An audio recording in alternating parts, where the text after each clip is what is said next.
Assalamualaikum warahmatullahi wabarakatuh. Yang terhormat Ibu Muthaharul MPDI selaku dosen pengampu mata kuliah manajemen PAI luar sekolah. Hamdan wa syukurillah. Puji syukur marilah kita panjatkan kepada Allah Subhanahu wa Ta'ala, karena berkat rahmat dan hidayahnya kita dapat berkumpul di tempat yang berkah ini. Sholawat beserta salam semoga tetap tercurah limpahkan kepada Nabi besar kita, yakni Nabi Muhammad Sallallahu Alaihi Wasallam, kepada keluarganya, kepada sahabatnya, sekaligus kepada kita sebagai umatnya. Semoga kita mendapatkan syafaat di yaumil akhir.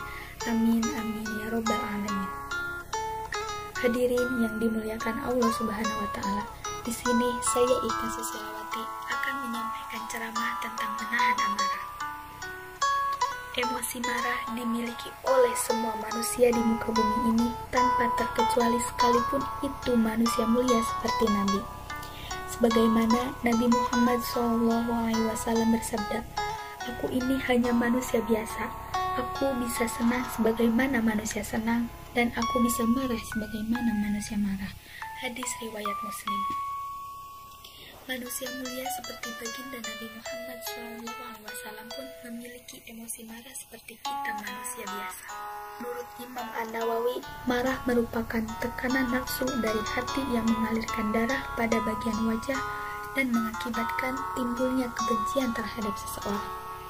Hadirin yang dirahmati Allah Subhanahu wa Ta'ala, ada sebuah hadis yang diriwayatkan Bukhari dan Muslim yang berbunyi, "Bukanlah orang kuat yang sebenarnya dengan selalu mengalahkan lawannya dalam pergulatan atau perkelahian, tetapi tidak lain orang kuat yang sebenarnya adalah orang yang mampu mengendalikan dirinya ketika marah." Hadis riwayat Bukhari dan Muslim. Dari hadis tersebut, Nabi mencontohkan bahwa marah seharusnya dikendalikan. Bahkan Nabi Muhammad SAW menyebutkan bahwa orang yang kuat merupakan orang yang dapat menahan amarahnya. Selain hadis mengenai arahan untuk mengendalikan amarah, Nabi Muhammad SAW bersabda mengenai bagaimana tata cara mengendalikan marah. Yang pertama, tenang dan diam. Dalam sebuah hadis berbunyi, "Jika salah seorang di antara kalian marah, diamlah." Hadis riwayat Ahmad. Yang kedua, merubah posisi. Rasulullah SAW bersabda, "Bila salah satu di antara kalian marah saat berdiri, maka duduklah. Jika marahnya telah hilang, maka sudah cukup. Namun, jika tidak lenyap pula, maka berbaringlah." Hadis riwayat Abu Dawud. Perubahan posisi dapat berpengaruh pada kestabilan emosi, sehingga Nabi Muhammad SAW menganjurkan, bila marah dalam keadaan berdiri, maka duduklah. Jika duduk belum cukup menurunkan tekanan emosi marah, maka berganti posisi lagi. Jika berbaring tidak mungkin dilakukan seperti saat di tempat umum, maka bisa merubah posisi tersebut dengan menjauhkan diri dari sumber pemicu emosi, tentunya dengan cara yang santun. Ketiga, dari tata cara mengendalikan amarah yaitu berwudu. Sesungguhnya amarah itu dari setan, dan setan diciptakan dari api. Api akan padam dengan air. Apabila salah seorang dari kalian marah, hendaknya berwudu. Hadis riwayat Abu Dawud. Emosi marah seringkali membuat tubuh menjadi terasa panas, dan dengan air bisa meredakan suhu tubuh menjadi lebih stabil.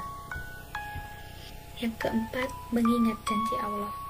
Barang siapa yang menahan kemarahannya padahal dia mampu untuk melampiaskannya, maka Allah Subhanahu wa Ta'ala akan memanggilnya atau membanggakannya pada hari kiamat di hadapan semua manusia, sampai kemudian Allah Subhanahu wa Ta'ala membiarkannya memilih bidadari bermata jeli yang disukainya.